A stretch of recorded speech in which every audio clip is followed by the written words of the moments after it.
All right, music fans, welcome back. Harmless Dave here on the Harmless Dave channel, talking about real music and speculation and Steve Perry yet again. People keep sending me links. I'm sorry.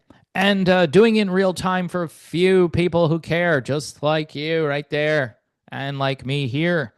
All right, before I start, I'm going through my collection of older material, and I thought people might be interested in this. It's Bernie Leadon and Michael Georgiades. All right. Hopefully I said his name right. This came out after Bernie left the Eagles. It's called Natural Progressions. And I think it's Bernie's only solo album, at least in that time frame. And it's really good.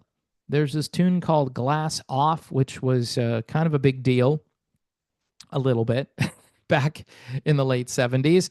But I love the production. I love the instrumentation. All right. That's one of my favorite aspects of this. Bernie getting a little more progressive and adventurous, which I'm thinking this is what he wanted to do with the Eagles. And that's why I think he poured a beer on Glenn Frey, because he was tired of all the upward and onward talk of bigger and better things. He wanted to still do the kind of music that he loved. And that album represents that style. So good for Bernie Leadon. It's too bad he didn't put out more material, because it's good stuff. Now, what's good stuff for Journey fans is talk of a Steve Perry reunion. That's all I hear. Do you think? No, I don't think. I don't think Steve's coming back. But this is courtesy of a website called Alternative Nation. Now, I'm not going to share the video because I don't want to get in trouble with anybody. But there's this animated video that's really creepy. And there's no music. And it says AI-generated media. And it's got pictures of Steve and Neal. It's got like moles on Steve, or age spots on Steve Perry's face. It's got all the detail that you would want. It's a little cartoon-ish looking. And that's what makes it really kind of creepy. And for fans who want endless speculation, this, I guess, is a place to go find it.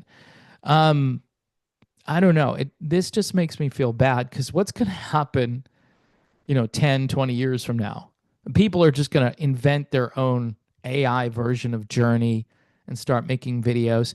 I'm wondering if the band can say, hey, don't do this stuff. Like Steve Perry especially, who doesn't want to reunite with Journey. Now he's being put in a video with Neal Schon, an imaginary AI-generated version of Neal Schon.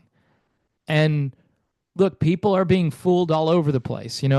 Senior citizens get that phone call. Hey, can you wire me $1,000? I'm in jail. And the voice on the other end, it sounds like their son, and he needs money. I mean, this is just going to get worse. And this stuff will fool a lot of people, especially as people get older and their eyesight isn't as good, their hearing isn't as good, and it's their favorite band. And yeah, we're doing a crowdsourcing kind of thing, and we need money so Steve Perry can reunite with Neal Schon. We're trying to fundraise to do this promotion, where we can convince them to get back together again. And then if enough people donate, what's going to happen? It could happen. I'm not saying it's necessarily going to happen, but all of this stuff could happen. What's creepy about the speculation is, again, it rehashes all the stuff. It talks positively about Arnell, but it says, look, Arnell had a tough year last year. And Neal and John have clashed over financial and managerial issues, with disagreements spilling into the public through lawsuits and social media posts. Neal Schon's recent remarks suggest he remains open to a reunion with Perry, describing him as a brother and expressing interest in rekindling their creative partnership. However, Perry has largely avoided discussions about rejoining Journey, focusing instead on his solo career. In interviews, he's emphasized his desire to move forward rather than revisit the past. For fans, though, the idea of a Perry Journey reunion is tantalizing, but the band's internal dynamics and the logistical challenges of such a collaboration make it uncertain. As Journey continues to tour and create music, the possibility of rekindling its original magic remains a compelling yet elusive prospect. Yeah, well, as things begin to wind down, and this is just me documenting, again, the end of the classic rock era, people are wishful, they're hopeful, but now you've got this element of artificial intelligence, which is going to start to create things that will give fans hope. I cite the Randy Travis song, if you're a country music fan, and they basically had a surrogate singer and they put Randy's voice on top of it, vocal, and they had the computer kind of meld the surrogate with this is kind of like artificial insemination or something. It sounds like it, right? And they created a vocal which that you can't really tell the difference. You just can't. If you can, then your ears are better than mine. But most people said, "Holy crap, Batman! This is just like Randy Travis," and that scares me because what's going to happen is they'll find a surrogate voice, right? And they'll call Steve Perry and say, "Hey, well, let's create an album with your 1981 singing voice." And he's going to be like, "Okay," because you know why he might say okay? Is because they're going to pay Steve Perry to do that. And fans are going to be like, yeah, do it. I want to hear Steve Perry sing again. And that's going to be the overwhelming response. There are going to be a few people. I would be one of those people that says, no, don't do that. I'll use Perry's terminology here. Don't crack the stone. All right. Don't crack the stone.